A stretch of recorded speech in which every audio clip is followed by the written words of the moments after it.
Welcome, everyone. We are here, and we're probably all following Ecomi, the Omi token, and VeVe because we are either here as collectors or here as crypto investors, or possibly both. Of all of the projects in crypto, this one is my favorite. My co-hosts will agree that Ecomi and VeVe is special. I'm grateful to have a chance to put this together with such amazing co-hosts, Doctor of Stuff and the real Randy Chavez. So let's bring on these legends and get this party started. Gentlemen, thank you so much. How's it going, Ray? What's up, Randy? How's it going, guys? How y'all doing? Good. It's great to have you guys here. Wednesday is a time slot that works out so much better for Doctor Stuff. So we thought we would do this additional show, as the VeVe community is always hungry for great content, and you legends always have such good insights. Yeah, and I mean, we're doing Thursday today, right? Because I was traveling back from San Francisco yesterday. I wouldn't have been able to meet this time slot. But going forward, we're going to be doing these live streams every Wednesday. I loved around the Ecomiverse, but it was just something that I could rarely get to now with my schedule. And so setting this up, and I'm sure we'll probably have Jordan on as guest at some point too, right? And you'll see a lot of other familiar faces. But I like this. Obviously, the focus of this, Omi, a lot on Omi, and then we'll always bring up things with VeVe that are happening there too. But so one of the things that I thought as I was thinking about this first episode that I just wanted to bring up to people, look, each of us has a different background. I mean, and I think that you've heard Randy's story. If you've seen around the Ecomiverse before, or even watched my channel, you've heard my story before. And then I am hoping that you've all been introduced to Crypto Rain and know his story and his experience there. But look, when we talk about this token, this is just a project that we're extremely passionate about. This is not financial advice for any of you, right? I saw a tweet out there, saying that we claim to be experts. Like I'm not an expert. I have a lot of experience in investing in a lot of projects, a lot of them being pre-seed investments, right before they even launch, and reviewing tokenomics and white papers and things. And I have made some calls, but again, like I bring this up just to say, we're going to talk about our thoughts and things, and you can disagree, and that's okay, right? And that's all we're trying to do is provide our insight and hopefully help you guys make a better decision about it, right? And we're going to talk about all the news that's upcoming, but I definitely love this project and we're bullish on it. So just wanted to put that out there right from the beginning. Absolutely. I like to play the odds, and I look at odds really, whether we realize it or not. If you're investing in crypto tokens, really what you're doing is you're investing in early stage businesses, and Ecomi is still at an early stage as a business. And so I look at the probabilities of what are the probabilities that this company survives into the coming bull run, because as we go into the bull run, things take off and they snowball, and we get awareness cycles where, oh my gosh, this idea of digital collectibles is the greatest idea ever. And I wasn't even aware of it. And then a whole bunch of people become aware of it. And the projects that are in that space that are huge, they go really big. And so we go through these awareness cycles. And we're leading into a bull run. So I know that a lot of people in crypto, basically, if you look at the chart starting in 2021, after its major run up, is just a major retracement. And it feels like it's just gone down for 3 years, because pretty much it has. And so a lot of people feel dispirited. Why? Because for 3 years, they've seen it really go lower and lower and lower and lower. Okay, it's not quite to the lowest it's ever been, but it's really close. And it's just dispiriting to people. And I know what that feels like. I've been in crypto now for 7 years. This isn't new to me. This happened last cycle with some projects that I was really, really interested in. And those did turn around when the crypto cycle, which happens almost every 4 years, goes massively crazy. And those projects went from struggling and you didn't know if they'd survive to doing incredibly well. And I think Ecomi is one of my favorite ones, because most crypto projects are somewhat struggling right now. They don't have any revenues coming in. They're like, oh my gosh, if this bull market doesn't come soon, we're going to run out of funding completely. And Ecomi is not even in a weaker position like that. It's in a pretty strong position. But this idea of digital collectibles hasn't gone worldwide yet, but I think it will. And I think Ecomi and VeVe is one of the best positioned for that all to happen. Randy, what are some of your thoughts? I was having a conversation with Sleepin Comics before. If you don't know who he is like one of the best people to go in and talk about comics with. He's been involved with that for 30 plus years, buying all the old school comics, having a bunch of those comics before they ever launched on VeVe. He's very knowledgeable with that. And to try to disagree with Doc a little bit, I would say that maybe we're not experts in. I would say we're experts in certain things, maybe not experts on how to make $1 billion, because I don't think either any of us have had that on. But I think expertise comes from trial and error and having just experience with things. And when talking with Sleepin about the Ecomi Secret Rare logo and why it's special, and okay, well, that's a gift from Ecomi, and obviously David Yu is CEO of Ecomi, CEO of VeVe, Orbis. He founded a lot of different successful companies before VeVe and Ecomi. And one of the things that I do that I really learned with Tesla, I got into stocks in like 2019, and I had FANG, I had Apple, I had Uber, I had all these different things. I had the VOO and the SPY, which tracks the S&P 500. But I never really did a super deep dive into a company until I saw an interview with Elon Musk, and I was like, oh, I really like the way he speaks. I really like the way that he thinks. He thinks about first principles. He's not only an engineer and a builder, but he's also like one of the world's best salesmen. So whenever I look into a company, I tend to look into all of the interviews that the CEO has done, how they respond to questions. And it's not enough to look at CEOs when things are going their way. In my opinion, it's one of the best things to look at. Look at CEOs, look at the interviews, look at how they're acting when things are not going their way, because that happens with everyone, with life. And whether you're looking at, a friendship or a potential partner for marriage or someone to invest your hard-earned money in, you have to look at them and what they're doing when times are rough. And I think David is one of the best salesmen in the world. In order to go in and convince somebody to go on this crazy journey with you of starting a company back in 2017 where nobody knew what NFTs were, nobody knew what the blockchain was, and to convince his good friend Dan, hey, we're likely going to get a lot of hate. We're likely going to not make a lot of money at first, or make no money at first. We're likely going to run negative. And life is going to suck for a while. But if we're successful, which at the time they thought they would not be, we could make billions. And most people would not take that bet. Most people would not go through hell for a small chance at success. But slowly but surely they did. And slowly but surely they got all of these licenses to sign on. Logan Paul had one of his live streams saying that it was very hard to get IPs. It was very hard to get intellectual property, and David's gotten hundreds. And I imagine some of that had to do with Alcon, some of that had to do with previous licenses coming up. But I really like to take a look at the CEO and the COO and the people that they can convince them to go on this journey, and how they do in when times are thin. We've obviously seen David when times are great, when they made a couple $100 million in a few years. But then when times are lean, how do they act? And they're acting like I would hope that they would. So in my opinion, he's the person that I would love to take us to the promised land, and I think he is. And we could explore all those aspects of that in this coming episode and more.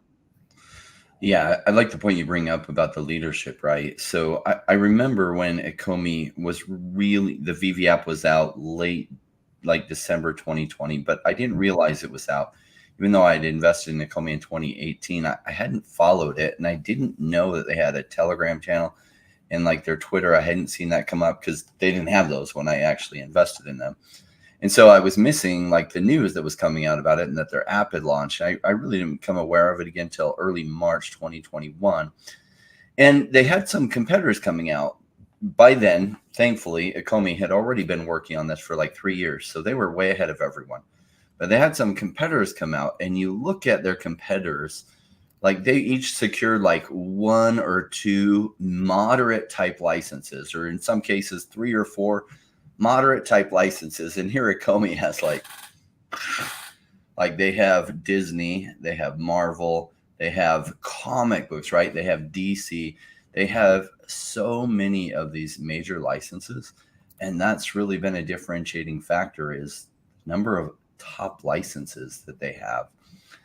And they continue to roll out more. In fact, they have a huge list of things that like they're just rolling them out.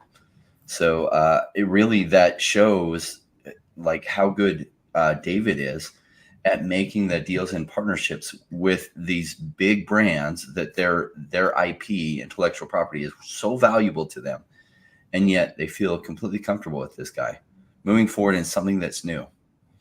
That's amazing, right? And I think when you, gosh, meet David, he's just so likable. He's so trustable.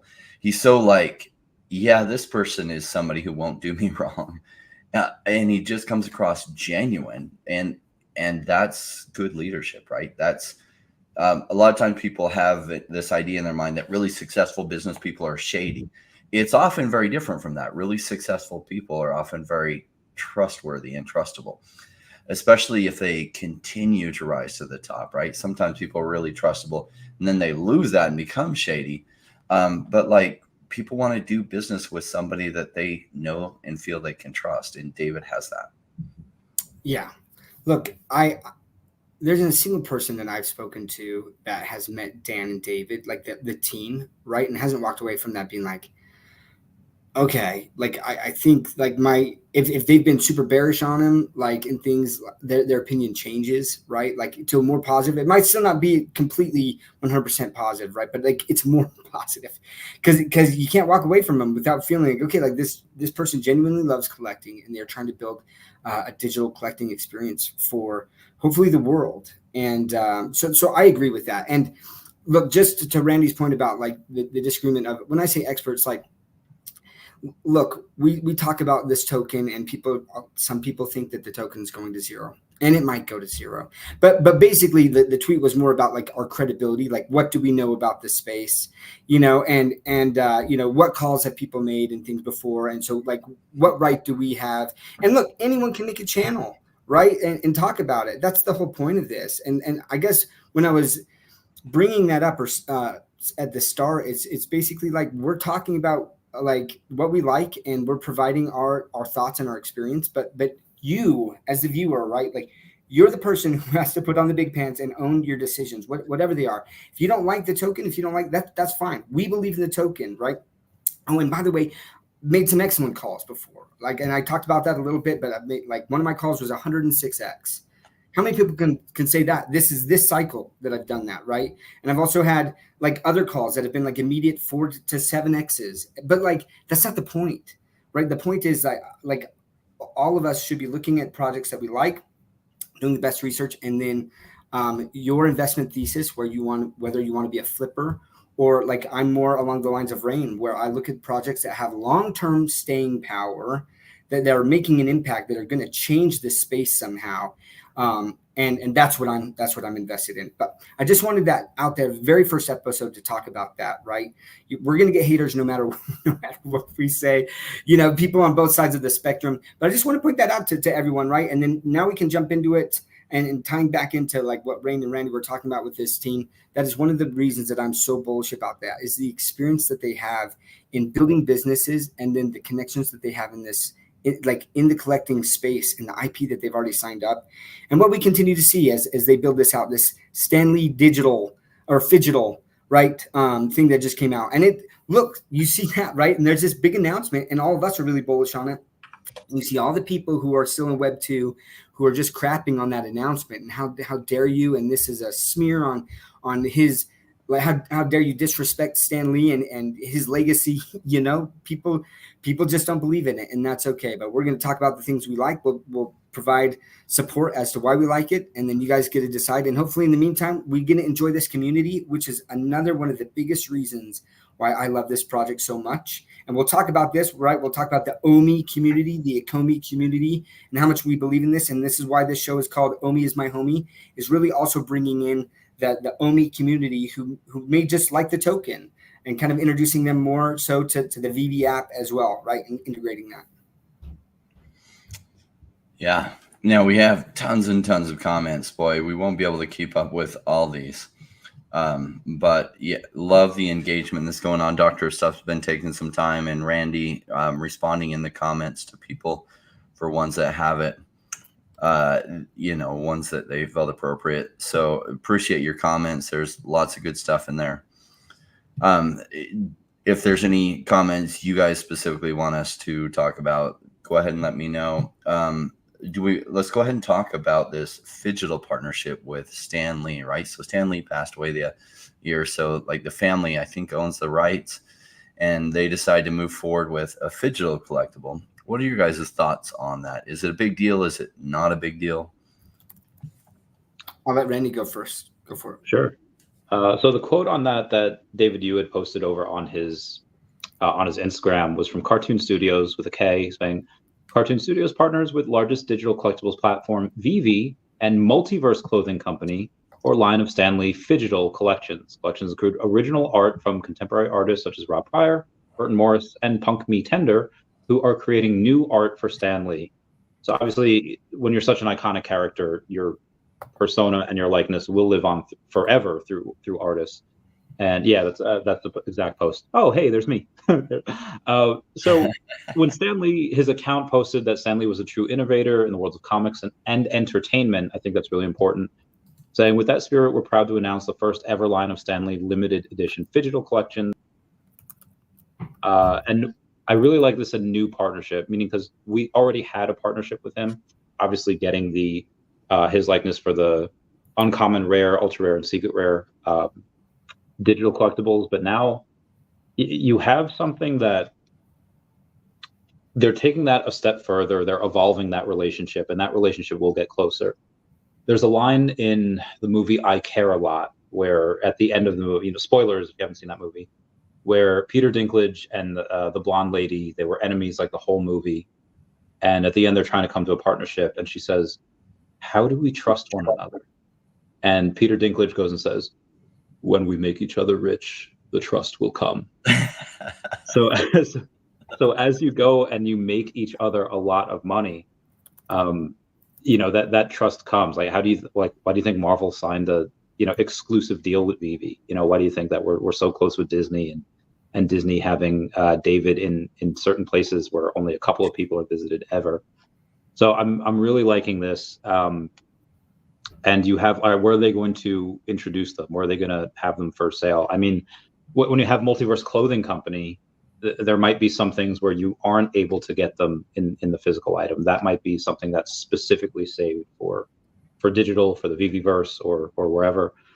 But the Phygital stuff, I mean, we do have a deal with Uniqlo. Uniqlo has, I believe,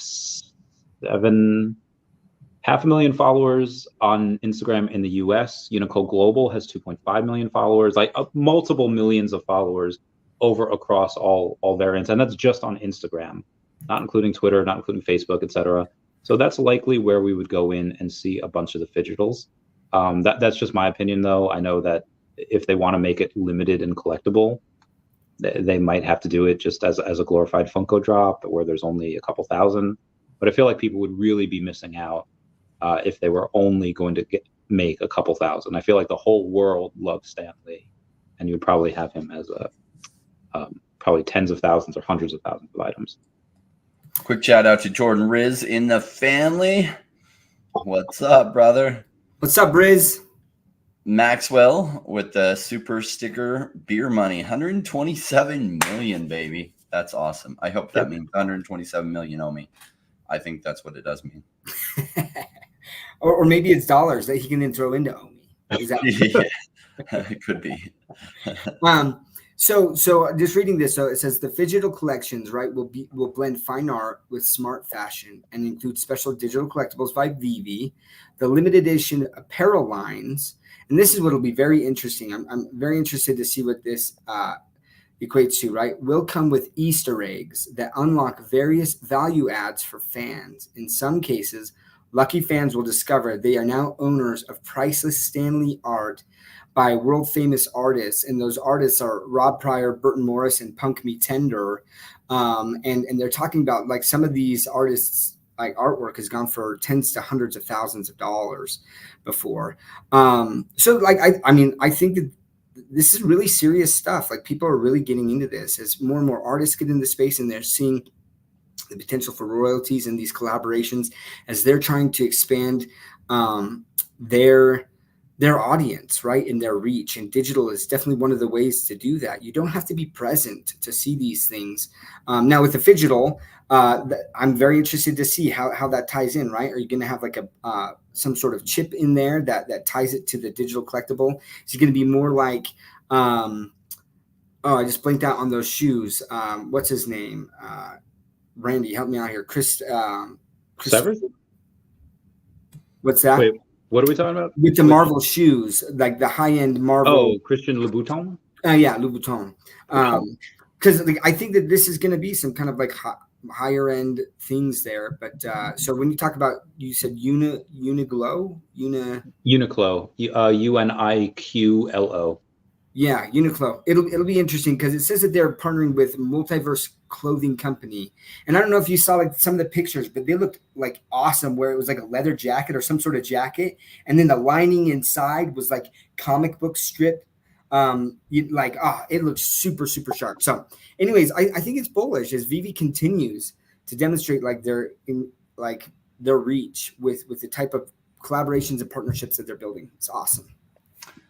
Yeah, they're really putting themselves in the lead position or in the pole position for those who watch racing.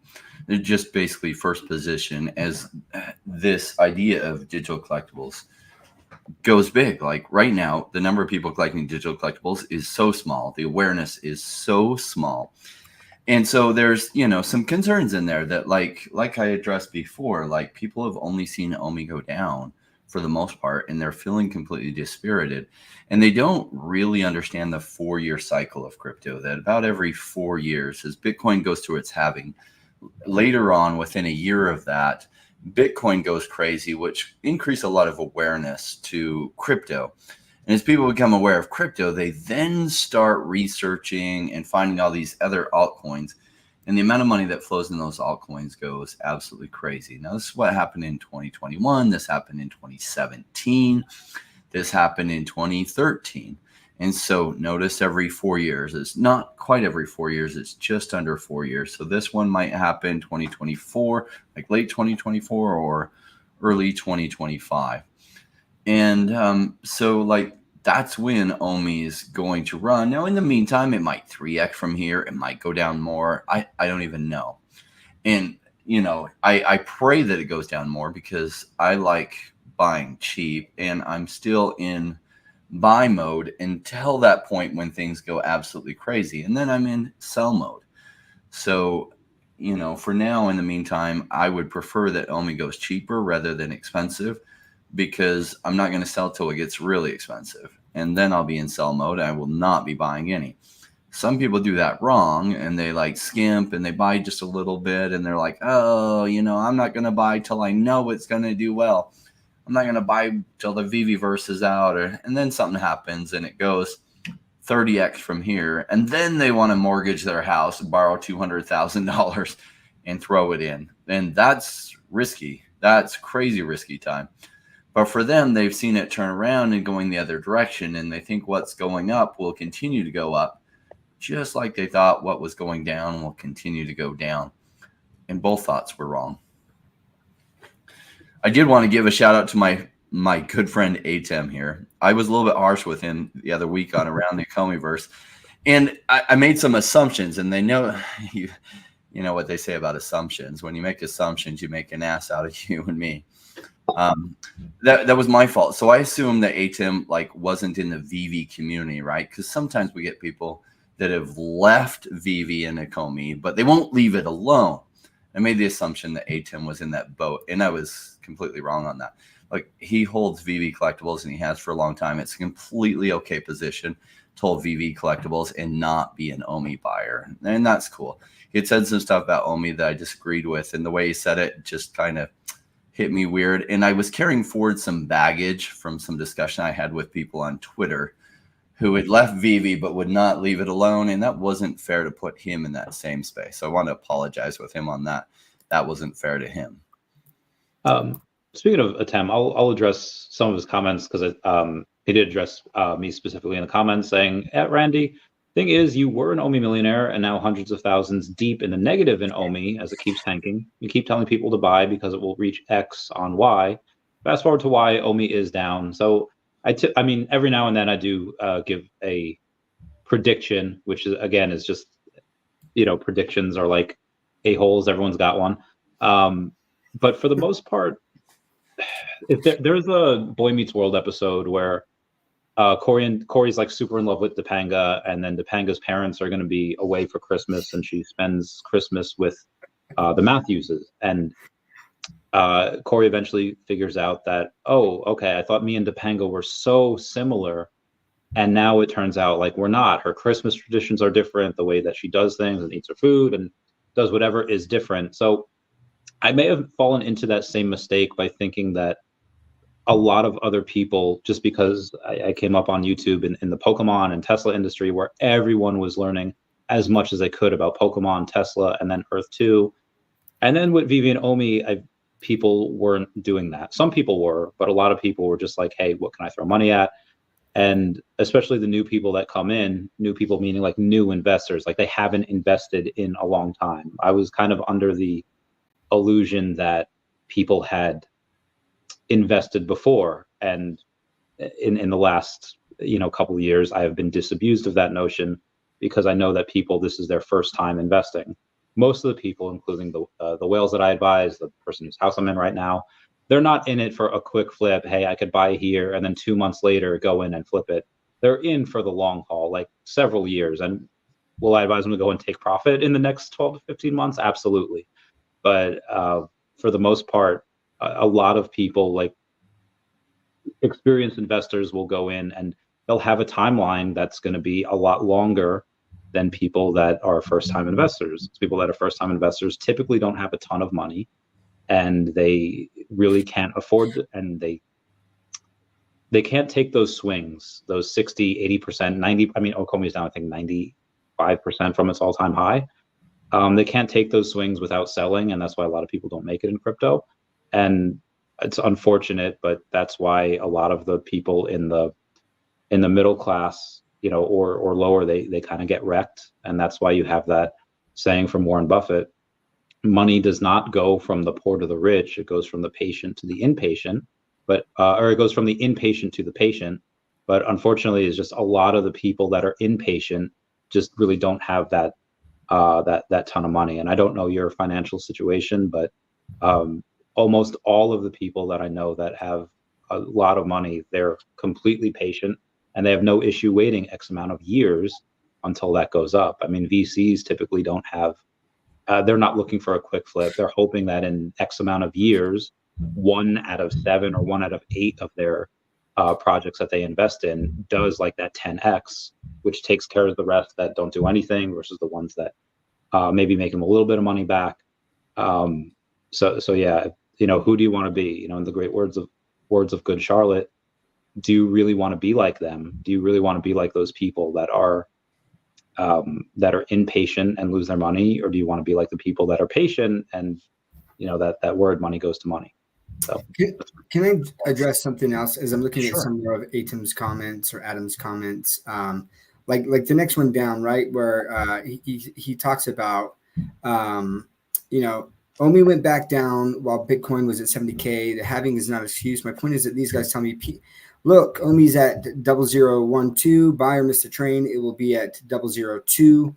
And then 6 to 7 months later, it's down to 0005, right? Like, I get that. And I'll say a couple things. I continue to, and Randy himself, like we told Randy, like we think diversification is very important.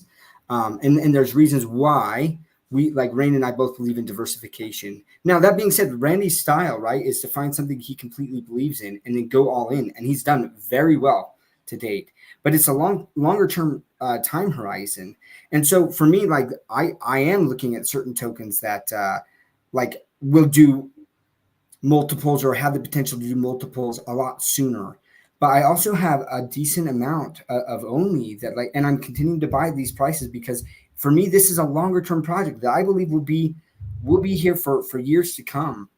And as the utility comes, and as I believe that more and more people will get into it, the desire for the token and its use case will increase, right? Which would then lead to the token going up. So I'm not too concerned about these things, but someone who all they're doing is buying Omi, if they have a short time horizon that they're looking to get gains, I would say this is probably not the token for that, right? But for long term, and what it can do in this bull run, I think it can do great. And I'll just give you another example. I met Pro the Doge at NFT NYC. Such an incredible person. It was awesome talking to him about his experience with Dogecoin and the write up and how everyone was bullish, just like it was with Omi in 2022, right? And 2021 into 2022, 2021 is where that huge pump went up and everyone was super excited. And then as VeVe grew in 2022 and all those prices, everyone was super pumped, right? And then as soon as it went down, all of these people just turned very, very bitter. And it was the same thing that he was talking about. He's like, man, the number of people that attacked me and called me an idiot because I still believed in Dogecoin. And I bought even more as it dipped. And everyone just for several years were calling him an idiot, right? And just the hate that he got. But he believed in it. And now like the token's almost back up to, it's up quite a bit, right? And he's gained a lot of that back, that value back. And so again, to Randy's point, right? Like who do you want to listen to? What I've seen happen a lot of times though, and I saw someone else in the comment, they're like, hey, I sold all my Omi and I bought this other token and now I'm going to be buying back in at some point in time. A lot of times people don't do that. They have a plan to, they're like, oh, I'll buy back in, but then they don't, because what happens is at some point the token that they want to buy back into pumps. And then they're like, oh, I'll wait for it to go back down. And then it doesn't. And then it goes up even more. Right. And they're like, and then they end up buying way higher in, or they just completely miss the train. So it's just something to consider. And look, you can look at every single crypto expert out there. I don't care who you want to listen to. They're going to make some good calls and they're going to make some very bad calls. And you can point that out to anyone. So that's why I'm saying like anyone can sit there and call an expert, say they're an expert. And I try to look at the people who have become millionaires from it and stayed millionaires. I think that's pretty important. I think that's a telltale sign of someone who's got it right. And that's why I enjoyed talking with Rain on some of this. But that doesn't mean there aren't some people who are going to make some good calls, but will they continue to make those calls and what will those turn out to be? So again, this is just a conversation, guys. And Adam, if you don't like people talking about a token and then it goes down when others tokens go up, like you're going to be pissed because literally every single token out there is going to do that at one point or another, but yeah, long-term viability of Omi for me is extremely, extremely strong. And that's one of the reasons that we have this show, is to talk about this to the people who still believe in the project and continue to grow this community. And one more thing, just to follow up on that, and then I'll be quiet for a little bit, is if you take a look at Tesla in May of 2019, 5 years ago, it was $12.34 in May of 2019.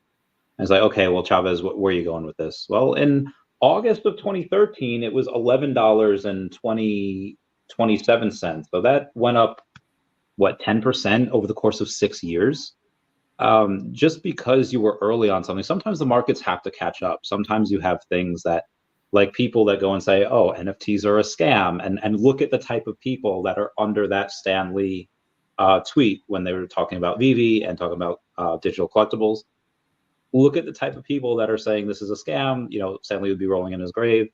And then look at the type of people that are saying, hey, this is probably a good idea. This is probably something that smart money is getting in right now. And are you going to have to wait 6 years? No.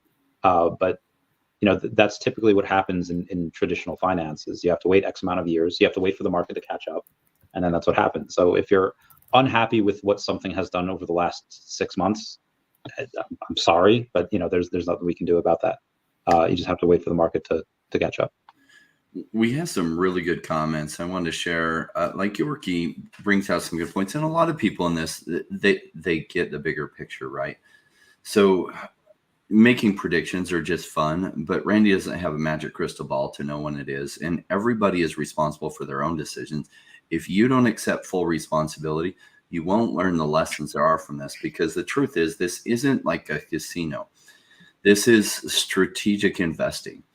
And if you're going to get good at this, which is what it takes to do really well in here, you have to take full ownership of your decisions, not project the blame onto someone else. Okay, Randy said what he believed. Cool. Was he wrong on the timing? Yeah, everyone's actually wrong on the timing. I'm always wrong on the timing. Am I wrong on a lot of the picks I make? Well, even some of them. I mean, the bear market of 2018 through 2020, realized that 65% of what I invested in went to zero. 65%. That means 2/3 of what I bought. Now, I was pretty new at like formulating what kinds of things I was interested in. And 2/3 of what I invested in went to zero. But the third that didn't carried my portfolio to an overall 20x returns. Cool. Everybody in Wall Street would die for those kinds of returns because it's not available to them. Cool. And that I was bad. You know, I've since gotten better. I don't know what my success rate is going to be this time, but it's not 100%. I still invest in stuff that fails. Now, what I like about Ecomi is the chance that it fails is pretty low. Now, that doesn't mean you won't have to be patient, that it won't take a little while for digital collectibles narrative to really go crazy again. And I can't tell you when that's going to be. It's going to be in a little, like maybe 6 months from now, could be a year from now, could be a year and a half from now. I also want to point out, I love it. Truckin' Hank says this, and then, you know, he just says, do your own research, dude. And that is the principle that we endorse here. Like, look, we're saying our opinions, but at the end of the day, you're the one making your own decisions there. All right. Jordan says, I'm still convinced I'm going to do well. No idea when. Exactly. Chris, so good to have you joining us. Sorry I'm late. Good to see the Brain Trust. Omi Homies. Can we go to SoCal Omi Homies question? He basically asks, when will Dan and David start selling? They have 60 billion tokens, which is truly a significant amount of the circulating supply. And that is a great question to ask, because that is a risk, and people have to be aware of that risk. Could they dump on the community? Yes, they could. Like that's something that like what percentage chance do I give that? Like a 0% chance, to be honest. And I say that because they could have dumped earlier. They could have been dumping this whole time, just slowly selling off, right? And to me, I'm looking at that as they feel like they're making enough money right now from VeVe and that job that they have no need to do that. And if I'm them, right, I am going to be building out the utility for this token and getting it to a point where there's such a high demand that as I sell some of these tokens over time, there is no hit to the community, right? Like, and they can just slowly do that. Now, again, that's just my assumption, and that's how I am, like, I'm thinking about it as I put money in, but that doesn't mean that you should, right? If you feel like they're going to dump billions of tokens at the tip of a hat, like at some point, and it's going to tank the price, then I would not invest in Omi. That's a big risk. It's too big of a risk. But I just don't see that happening. They haven't done it to date. They haven't sold a single token, right? And the other thing that they could do, SoCal, is they could sell it like off market to someone so that it doesn't affect the price at all. Someone who wants the token. So that's another way that they could do that without affecting the price. But I appreciate the question. I think it's something that is very important for people to ask, as they're trying to consider all of the potential risks of any project. But those are my thoughts on it. Yeah. And a lot of this in the crypto space, like timing is a hard one. So if you look at some of my investments, right, one of my ones that worked out pretty well was investment in Axie Infinity Land in January 2019. But by January 2021, it still wasn't worth crap. It didn't start to be worth anything until about March 2021, and then really became, and I sold between March, April, and May. Really became worth something had I held on for just a little bit longer when we had the metaverse pump later that year. But I don't have a magic crystal ball either. I'm just taking probability chances, as many of us are here. And Agent, like if you don't take full responsibility for your decisions, you will not do well in this space, because like these are your decisions. Nobody made you pull the trigger. Someone gave you their thoughts. Cool. Anyone here, like these are your own decisions to make. And you say like, oh, people with smaller wallets. I was worth negative $20,000 when I got started in crypto in 2017. I was still digging myself out of debt, from a divorce that left me $360,000 in the hole. So like, I at one point was a small wallet, but I knew right away not to blame anything that wasn't going well for me on whoever told me about a token, and take full ownership so I could learn whatever lessons there were to be learned out of that. Because ultimately I was making the ultimate decision for myself on what I was buying, what I wasn't buying. And, at first, I tuned into YouTube channels and I didn't know who to listen to and who not. And some of the people did not know what the hell they were talking about. And I thought, oh, they must know something about it because they have a YouTube channel. So, well, that was another learning lesson that I paid for, as I became better. And the goal is to become good at this, right?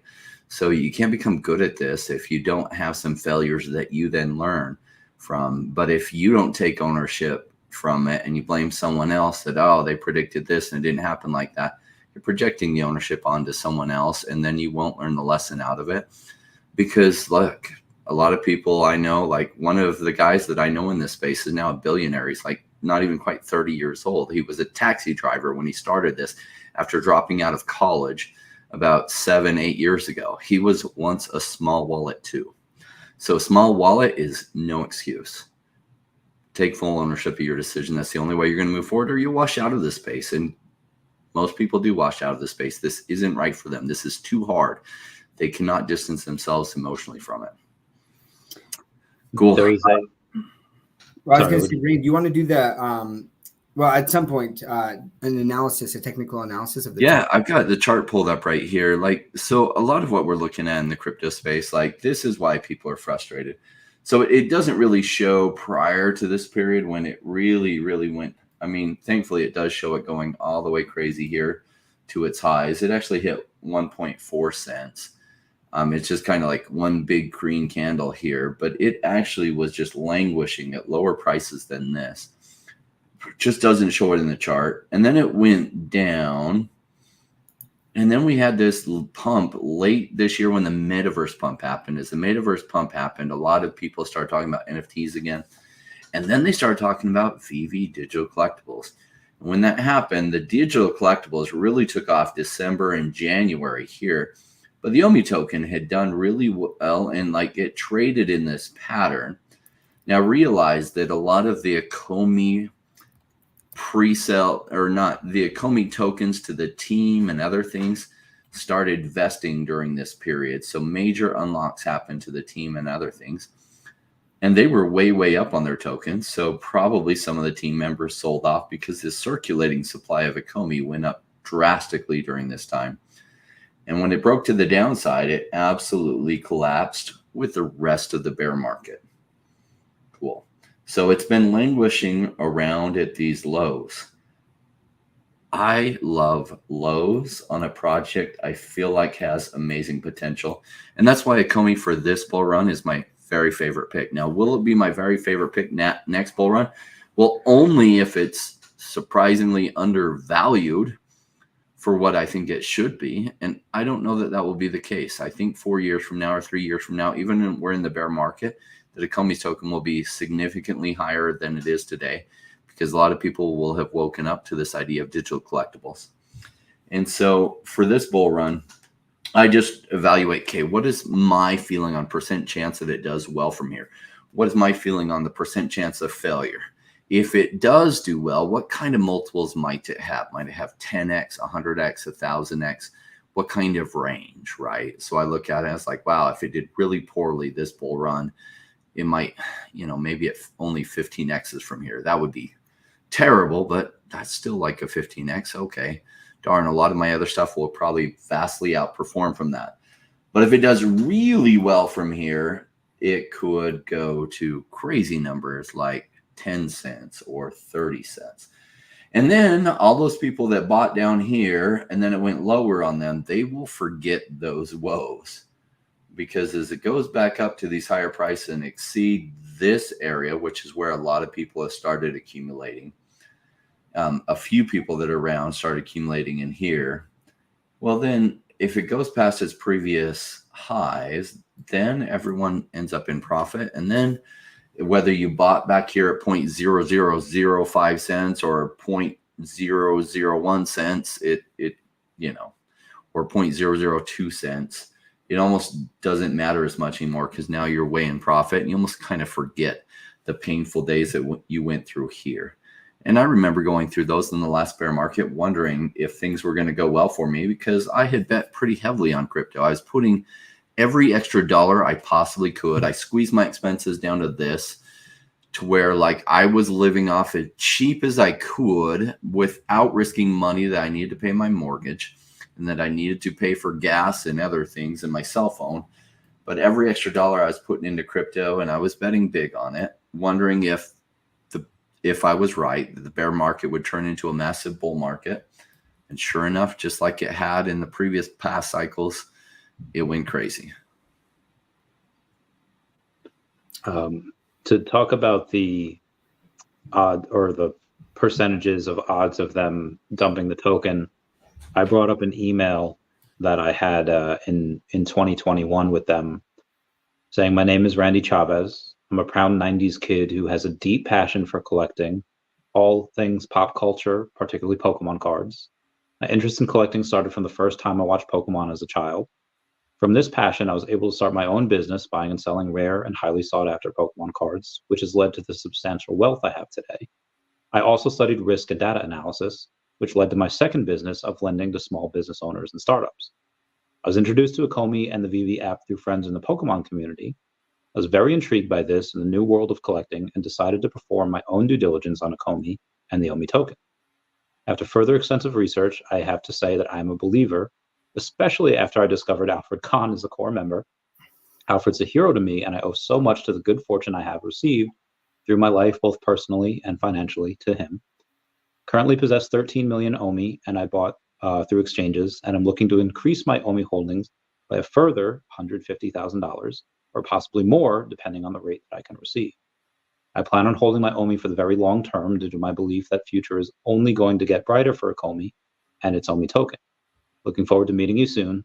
Sincerely, Randy."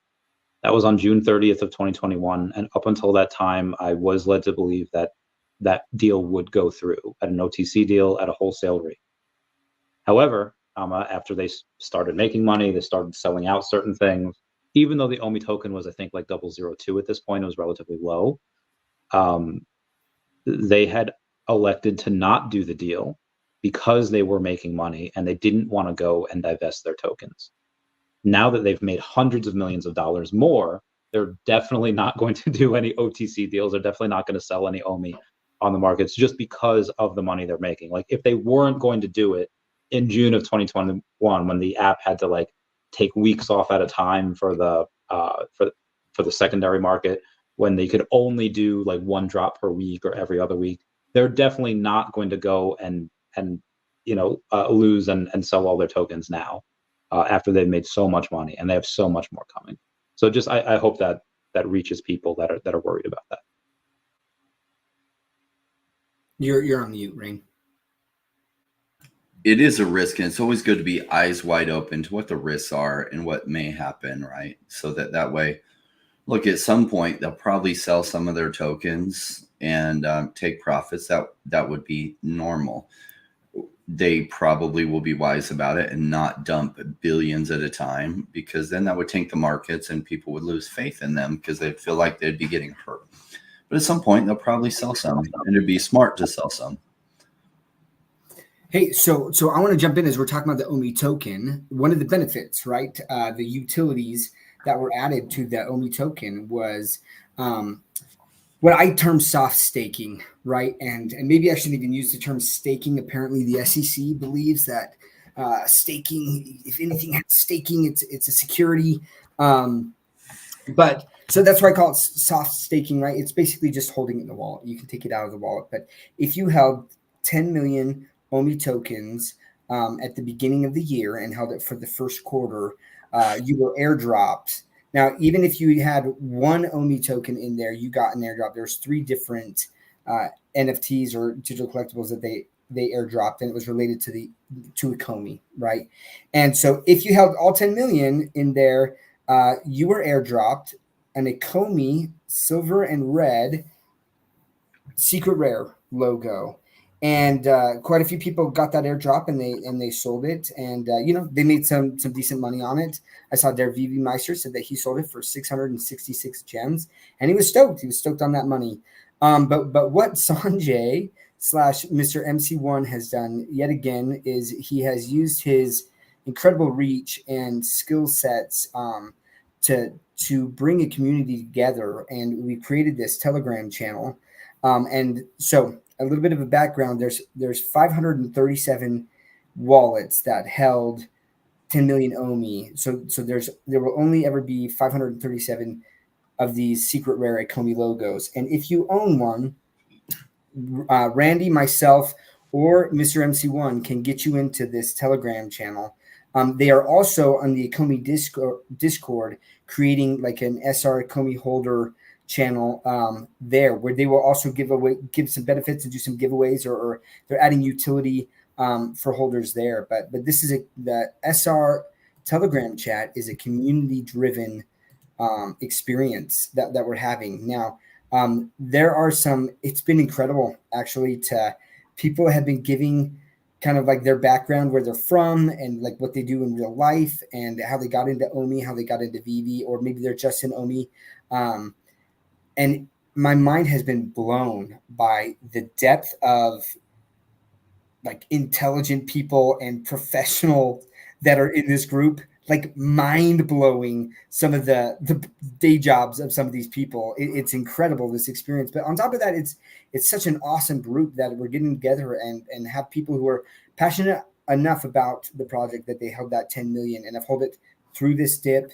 So anyways, the reason I'm bringing this up is for anyone who is watching this and has an Ecomi secret rare logo and has not joined the channel, the Telegram channel, or has not heard about this, you can DM me on Twitter, or DM Randy, or we've made Mr. MC1, Randy, and myself have all made tweets about this. You can respond in those tweets, and we'll get you in. We'll get you in.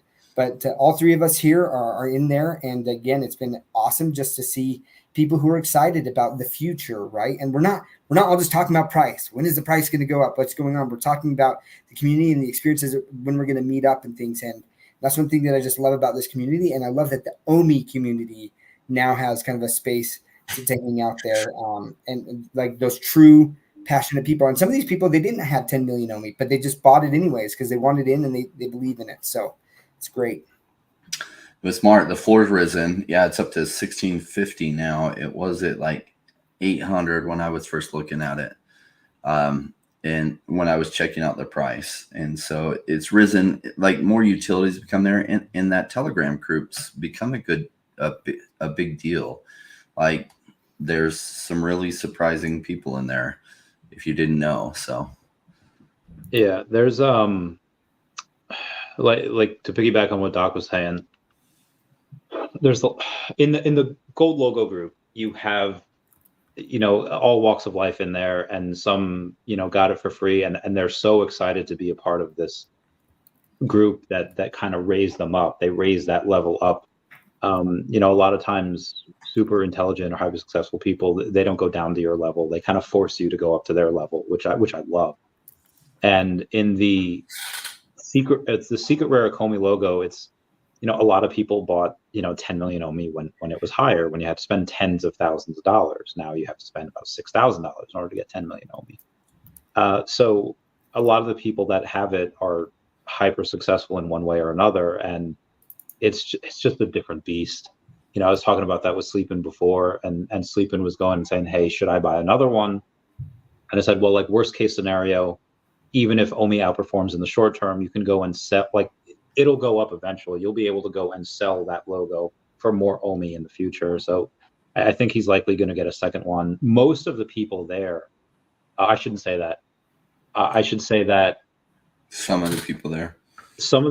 Yeah, there are more people that have multiple Ecomi secret rare logos than people that have multiple VeVe gold and silver logos, because the VeVe gold and silver logo is like 5K, 6K, whereas the Ecomi secret rare are 15, 1800. So it's a lot easier to stack. It's a lot easier for people to get multiple. And a lot of people that have the VeVe secret rare logos, they just had a really wild, awesome VeVe account there's kind of an unwritten rule that they don't really give it to accounts unless they're a master collector. But for people that have a bunch of Omi, because there are some people in the VeVe app that really don't have a lot of Omi, or they have some, and there's just not a ton of crossover. There's maybe 20% crossover. But for the people that have Omi, what do you do when you have found money? Well, when you have that episode of Big Bang Theory where you have Penny, where she has a $2,000 order and she's going to make like $900 on this order, what does she do? She immediately goes on the internet and buys shoes. What do people do when they talk about winning the lottery? I'm going to buy this. I'm going to buy that. They don't talk about investing. They don't talk about capital preservation. They go about talking about what they're going to buy, what stupid things they're going to go and purchase. And, you know, if you had, let's say you have 10 million Omi, you have $6,000 worth of Omi on the app right now.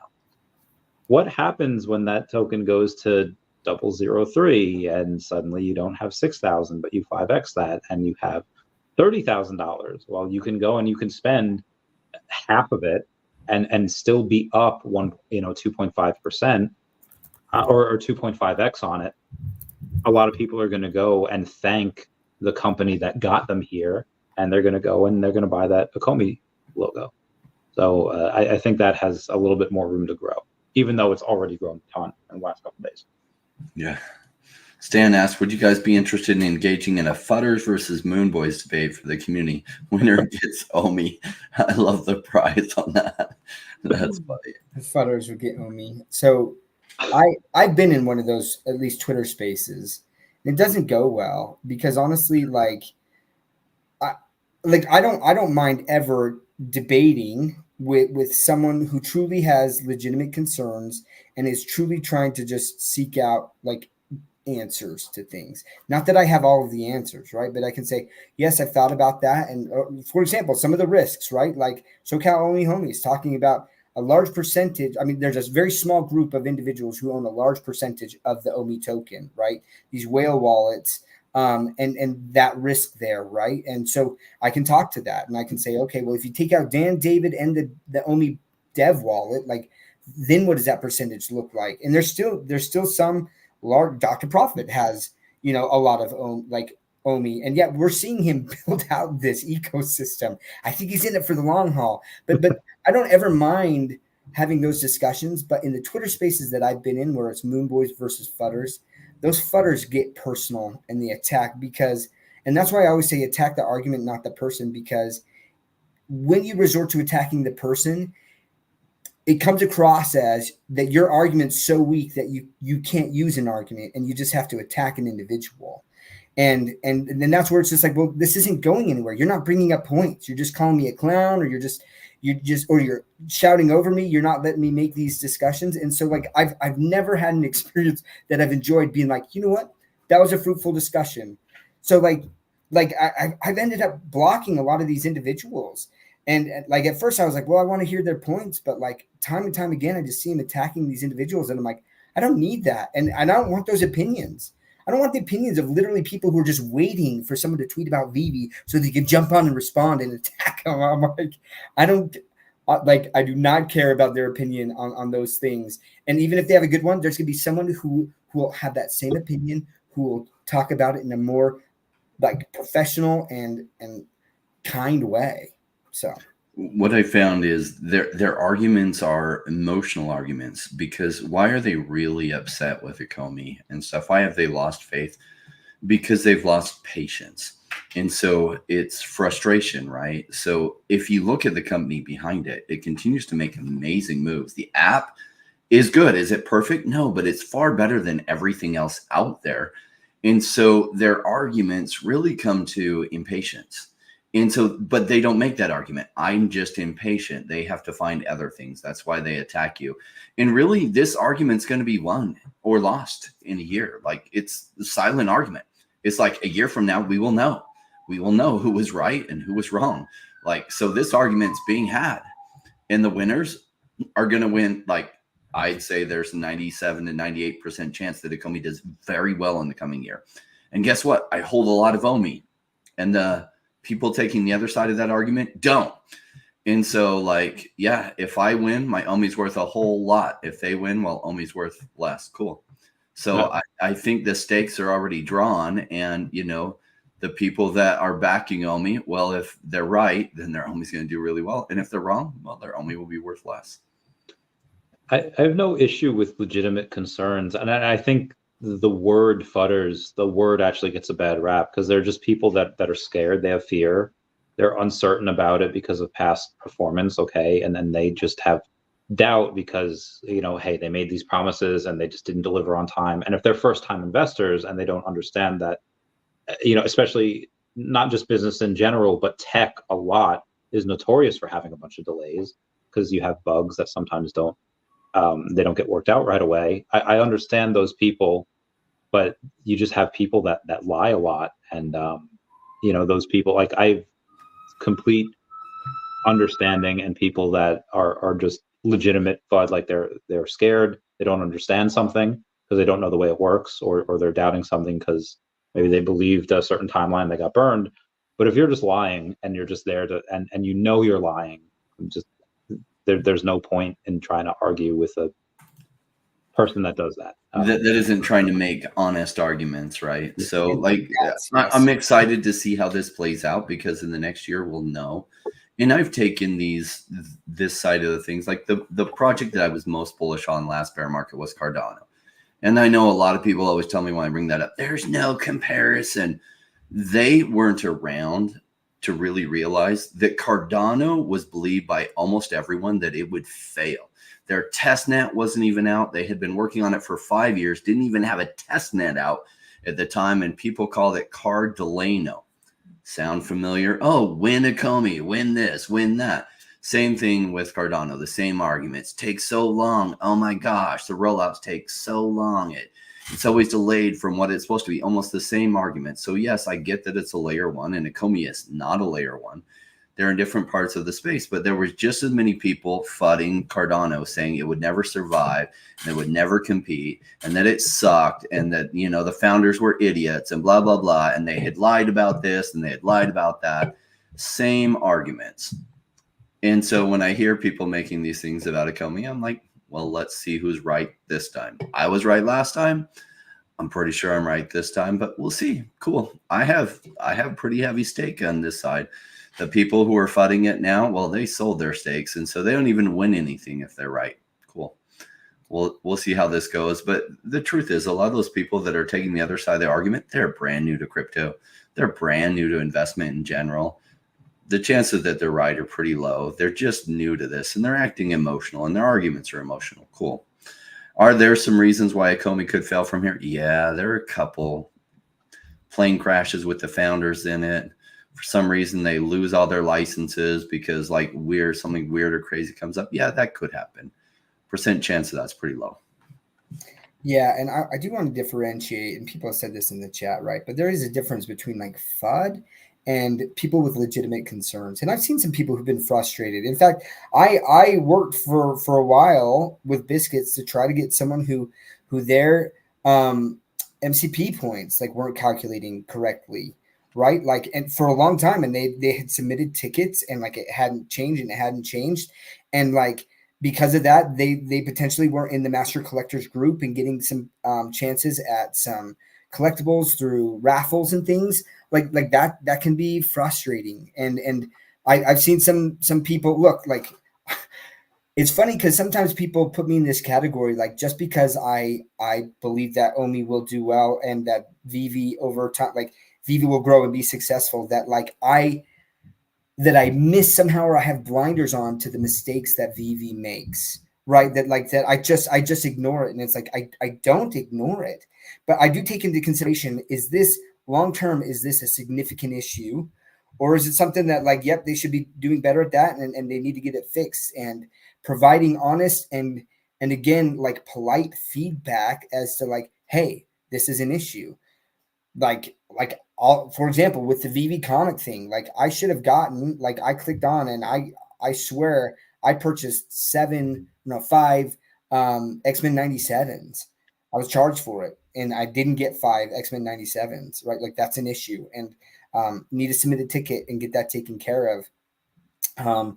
that's an issue. But do I think long term that that's going to no, like they'll get that fixed, and if people have issues with it, they are okay to complain about that. They have a right to complain about that, right? Those aren't the people I'm talking about. That's not the FUD. The FUD is that literally anytime good news drops, they're nowhere to be found. These individuals are nowhere to be found, nowhere to say like, hey, congratulations, that's pretty awesome, right? They only appear like they're just in these little dark corners, right? Just like in a little group, like with each other, just like waiting, and they're just like, oh, all of these VeVe people are idiots and blah blah blah blah, and they're just waiting for the next bad thing to happen so that they can jump on and just pile it on. And it's just like just block those people, right? And let them just be in their own little circle and talk about it, because it's not worth the energy. They're not adding any value. And like the funny thing for me is, it's like, if you hate Omi so much and you're so down on it, why don't you find something that you're really excited about and tell me about that? I want to hear. Like, Omi is not my only like investment, right? Like, or platform or project that I'm in. I'm in a lot, and I'd love to hear more about other projects that people are excited about, right? Tell me about that. Why are you wasting your energy with that? So those are the fudders that I'm saying. There is literally, like Rain said, they're just emotional arguments, and there's no reason to debate them because they're not there for an honest debate, right? Like that intellectual honesty isn't there. They're there to try to attack you and to make you look dumb. And it's very easy for these people when the price is down to sit there and point and be like, ha ha ha, you're such an idiot. But like Rain said, we'll see in a year who's right and who's wrong. And at the end of the day, like, it's the people with their money on the line that are being in and they're saying, hey, this is what I believe in. Those are the people I want to listen to, not the people who have no money on the line. They don't care. They're just attacking the project anyways, right? So anyways, that's my whole point on it. I don't think that it's worth that debate at all. So I think that debate's going to be had, and it's going to be had by what the market does. As far as like actually arguing it out with them, like I've argued out with some on Twitter, and it just turns emotional and personal. As far as like a little bit deeper technical analysis, because I kind of went over a bigger overview, but look how we keep hitting this support line. And oftentimes there's just a double bottom like this, and the second one is a little bit higher than the first one. This first one went down lower. So we are seeing higher lows. And even still, with as bad as the market's been, there's a lot of resistance right around the 0.00006. And it's dipped just below that ever so briefly. But this is a pretty strong support level that when it hits this level, people come in and buy. I know I picked up in the last little while another, gosh, I'm at 140 million total Omi now. And that's if I don't get my 32 million from Bitforex back. So I hope I do. Somebody asked about Bitforex. Look, I don't know if that's going to come back. Like often when these exchanges go down, you're lucky if you get anything back. We'll see. I'm not going to hold my breath. My fault for keeping money on an exchange. I knew what the risks were. I expect a lot of the exchange failures were behind us and got caught off guard. It happened in the space. Rain, you're not blaming Ecomi for holding your Omi on an exchange, but they had a partnership with VeVe, so it's Ecomi's fault. It's all David and Dan's fault. They should have had this foresight to know that would happen, because they're supposed to have like the magic crystal ball that I haven't been able to find. Yeah, they're supposed to have it. So, right. Yeah, like at the end of the day, I take responsibility for as much as I can in my life, because then when I take responsibility, I can find what was my ownership in it. So because I can only change me, and I'm looking to become better and better over time. So that's why I try to take as much ownership as possible in that. And shoot, my bad. We've all heard, don't keep your money on exchanges. When we do, we're taking some risks. And sometimes, like Lori Brenner brings up a good point, she kept some Omi on there because sometimes when things go crazy, it's hard to then put money onto it. So she kept some on there so that she could take profits when it does well. And she's right about that. Sometimes when things are going crazy, like the exchanges get backlogged and you can't even make a deposit on it to then take profits. There's, so there's risk in not having money on the exchange. There's risk in having money on the exchange. There's risk to having money on your own wallet. I had a friend that I have no idea how it happened. His whole wallet got cleaned out. must have clicked on a smart contract or something that was malicious or something. I don't know how someone got his private keys or whatever, but drained his entire wallet, everything. So like crypto is a risky space. Yeah. And that's part of the reason there's so much return here, because there's a lot of risk. Yeah. Cool. Legitimate concern is getting Omi on U.S. exchange this cycle. I would love for that to happen. I think part of the reason the price is low as it is because a lot of U.S. investors have been cut off from buying other than on Uniswap right now or through the Coinbase wallet, but then they're paying they're paying the ETH transaction fees, which are pretty hefty. Yeah. I was going to, go ahead. I was going to say that typically if you're lucky, you can get in, let's say like $4,000 to $6,000, and maybe you have to pay like $50 in Coinbase fee and gas fee.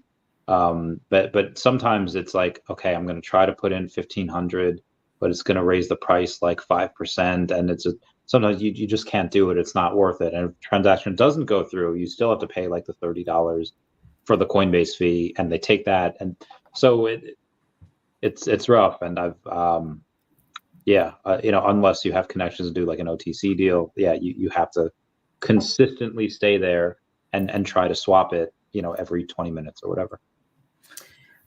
I was just going to say along the lines of what Rain had talked about with the price action too. At the beginning, like there was some pretty positive momentum going for VeVe and for the Omi token in January into February until the Bit4X situation happened, right? And that tanked it. And then since then, people have been like, oh, the volume's super down. Well, to give you some perspective, and this is why it's important, right, to try to take a holistic look at things is U.S. people make up 50% of the collectors on VeVe, according to the team, right? And so I would equate that a lot of people who are VeVe collectors also have the token. So to extrapolate that means that a large percentage of people who were buying the token were U.S. people. And as soon as Bit4X went down, that became substantially harder for U.S. people to purchase the token, because it's one thing to learn to get onto Coinbase and transfer funds to Bit4X and be KYC'd and do all that, right? And transfer that. And it's a whole nother thing to get a non-custodial wallet and to use Uniswap, right? And most people are just like not willing to do that. They don't feel comfortable with it. And so that's taken a lot of action away. So I do like the point of U.S. exchanges, but let's look at this holistically. I think a lot of people think that's the only way that U.S. people are going to be able to buy the token now. And that is not the case, right? Let me give you some examples, right? So MoonPay, the team could on the web app partner with MoonPay, and people with a credit card would have the capacity or the ability to purchase layer 2 Omi on the web app. And it doesn't matter where you're at, that could happen. So that's another one. They could also put the token on, because I've seen, so one of the projects that I love and I follow quite often is Cornucopias and what they're doing, right? And they're getting their token on Base. And I think that Base is a very big deal. I think that the Base chain will be where a large majority of people get onboarded in the next few years into crypto. They'll get onto Coinbase. This is US people. They'll get onto Coinbase, right? And Coinbase is already building out this wallet that is going to be phenomenal, that I can go to OpenSea, for example, and I can purchase an NFT just in my Coinbase account, and it purchases the NFT and it takes the funds out of my Coinbase account. And it's all extrapolated, and it's like this smart wallet that does all of this. And I don't have to have this non-custodial wallet. It's all done for them in the back. And so they'll be able to then access Base and have all those super cheap fees on there. And so that's where I believe that a ton of people are going to be coming into Base and be onboarded. The team can have the Omi token on there. And you could, so anyways, there's a lot of other options that the team can do. When Foster talks about accessibility, I have to believe that they are looking at these as potential options for that, and not just U.S. exchanges, because that's something that they can't necessarily help with. Coinbase being in all these lawsuits and a lot of these exchanges being investigated in the U.S., right? It's a little bit more difficult to get access to that, but there's a lot of ways around that will be cheap for people who want to buy Omi in the U.S. Yeah, DZ, you asked a good question. It's not a matter of how to buy Omi in the U.S. Well, I mean, it is a concern, but your concern is different. The worry is when the bull run hits, how are we going to take profit selling millions of Omi? Probably there will be some additional ways that you can sell Omi that aren't available to you now. I'll just say that. Yeah. I mean, buying on the web app is likely going to come this year. When is that going to happen? Nobody knows. It could be this quarter. I'm going to say it's going to be Q3, but there could be delays. It could be Q4, but I would say that's likely going to happen this year. About 99% sure. Sometimes it has support, increases the chance of breaking. Sure, but then you could go the opposite and say, okay, well, the longer the base, where we've been here for years, the bigger the breakout. We saw that with Tesla, we saw that with Lemonade, we saw that with a bunch of other different things. So, you can believe that, and I would love it to go lower. It's just there's no one selling down here. I put out a couple of feelers of big whales over the last couple of days, saying like, hey, I'm looking to buy a couple 100 million Omi for these funds that I'm about to be in charge of. Do you have anything? And nobody's selling. And even the one person that I talked to that said, I knew a couple of people that did sell already, it's out.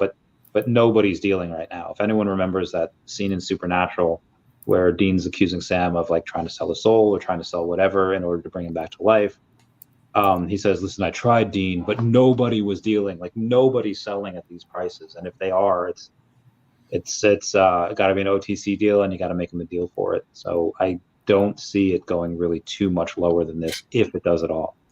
I would love for it to break lower. I would say the chances are, and you're right, it is above a 0% chance that it breaks lower. And maybe that chance it breaks lower is 30%. Maybe it's lower than that, but there is a chance that it does break lower. I would love for it to break lower. I have some other things that if Omi got cheap enough, these other things have gotten cheaper with everything pulling back too. But if Omi got cheap enough relative to them, that I would sell some bigger positions and other things to get hundreds of millions more Omi. I would love for that to be the case. I mean, please break down from here, because then like people will really freak out and it will go a lot lower. And then I can buy much cheaper, because one of the core principles of doing well in crypto investment is buy low so that you can sell high. And so I don't pray that big or crypto or Omi goes to like 5 cents tomorrow. I pray that it goes to a fourth the price it's at tomorrow. It's not going to happen, but it could, and that'd be great. It could, and it would be great. And it was like, gosh, and the truth is you don't lose money when it goes down like that unless you're selling. And why would you be selling at these prices? I'm not. I'm buying more. And if it went to half the price, I would get really creative on how I could buy a whole lot more. And if it went to half of that price, then I'd be like, oh my gosh, this is Christmas. Why? Because I do believe in the longer term vision. Would I be scared if it was different people leading the team, if they didn't have such huge IP, if I didn't see the right things coming together? Yeah, then I would be scared. I'm not, because I see the right things on their business coming together. So like my fear level is very low on this. My excitement extremely high. So if the coin got even cheaper, amazing. Please do. I think it comes down to what do you believe? Do you believe that, and it's VeVe or Ecomi's quote downfall and how that could happen. Do you believe that NFTs and blockchain are going to be disruptive and they're going to be a thing, and just that VeVe is just not the right company and there's some other crazy competition out there that nobody's paying attention to that surpasses VeVe and that's the VeVe killer? Or do you believe that blockchain and NFTs are not going to become a thing and that's not going to be the future, and in which case Omi dies because nobody's going to be successful? I mean, if you believe the latter, I can't help you, but if you believe the former, okay, well, what's that competition? Let's play those dominoes out. You have McFarlane with the digital toys. You have Hero that's still out there. You have Cryptoys that they might be having something, I think, the secondary market in June, which they so desperately need. But as far as I'm concerned, there's really no competition for what VeVe has. There's maybe the entire Flow blockchain, which has a bunch of other digital collectibles out there for a bunch of different sports, but none of them do the volume of what VeVe does. So I, kind of pick your poison there on what your argument's going to be. Yeah, I think the amount of money that's going to come into blockchain gaming, like SoCal brings up this. I haven't submitted my own application. I need to for the Illuvium for the next round of their beta testing, essentially. But like blockchain gaming is going to bring massive awareness to crypto. First, it'll be Bitcoin going up, and then it will flow into blockchain gaming. And then people will really start paying attention to digital collectibles. There's a big crossover between those who play video games and those who are interested in collecting, right? So really just the awareness is super low on this idea of digital collectibles. And what usually happens is crypto prices, starting with Bitcoin and often meme coins, take off, and it brings awareness to the space. And then people start to get educated on, well, what is this crypto thing all about? And then they start to find those projects with substance. And then money rolls into them as those really take off and go higher. And that's my hope on how this will play out. So so it's just a patience game. And probably I'm right on this thesis. Maybe I'm wrong. 100%. So I just want to address NFT Hero is talking about, what's being built on base, name it, swap site, meme coins. Yeah, look, a ton of meme coins are on there right now, and that's what's pumping. But like Farcaster, right, which is kind of like a decentralized social networking app, which has been very interesting. If you've gone into that at all, NFT Hero, but they're using this token DGen, and DGen is a coin like on base. It's also I'm getting all my facts straight, right? But it's like kind of like DGen chain, which is like a layer 3, but like that has been used. That DGen is used to actually be able to tip people on that, right? So Farcaster is using this token on base to do that. So there's a lot of different integrations, but just like Big A said, like one of the biggest things that I'm excited about with Base is for Americans, almost a large majority of people that hear about crypto, they get onto Coinbase and they're onboarded. And as Coinbase, like I said, and this is where I was saying that I've already talked about, like what's being built on Base is Coinbase is building on Base and basically creating this smart wallet that is going to be a lot easier to then utilize the ecosystem like of crypto, right? And as they get that, like they're going to find out more about Bitcoin. They're going to find out more about Ether and a lot more of these tokens. So it's going to be this massive onboarding of the masses in the US. And if they can then access the base chain there and the tokens are all easily purchased there, like Omi, that's a big deal, as opposed to then having to go to an exchange or even having to learn about Uniswap. It can all just be there. So that's one of the big things, the reasons that I said that base would be a big deal for Omi to be on. I don't remember this. Who remembers when Poor Man Printing sold all his Omi and was buying Illuvium at around $2,000? It is human tendency to chase green candles, right? So that means he was probably selling his Omi at a pretty good price, but then, somewhat near the top and rolling into Illuvium at their top. Yeah, there's I think Lori Walking Feather and her husband Dark RNG, I think they did the same thing. They sold everything, bought Illuvium at the top, forced Lori to come back out of retirement to go into Girl Fight Club, which we could have a whole conversation on. But it's I mean, who knows? Like a lot of times when people buy at the top, like I was buying Tesla at the top back in the day, and it would keep going up because I thought it was still undervalued. And the very same thing could have happened with Illuvium if, and a bunch of the altcoins if Russia had not invaded Ukraine. But then that kind of kicked us off. The markets just really hate when there's instability, especially in the Middle East, especially where there's war. And I think that's what you're seeing now. I think that's what was responsible for the last couple of weeks of down stuff. It was just bad timing, really, I think. It's my opinion. Yeah, it's really easy. The line is usually wrapped around the building to buy at tops because we do have this thing called recency bias as human beings. Yeah. And we assume that what's been happening is what's going to continue to happen. And so when it's going up, it just feels like it will never stop going up because we thought it would stop going up and then it went up some more. So then we get convinced that it's never going to stop going up and we put in some money and then it goes up again. And we're like, yes, I was right. And then it reverses hardcore on you. And you're like, oh, well, it'll bounce back from here. And then it reverses even more. And then you learn the painful lesson of Don't buy high hoping it goes higher. It usually works out poorly for you. I tend to buy generally low, and the problem with buying low in the bear market is you buy low and then it goes lower on you. Then you buy some more low and it goes lower on you. And then you buy some more low and it goes a little bit lower on you. But at some point it does turn around and goes the other way if you're investing in a project that has good fundamentals. And then when money floods into the crypto market, then if you're in a good project with good leadership, it goes crazy.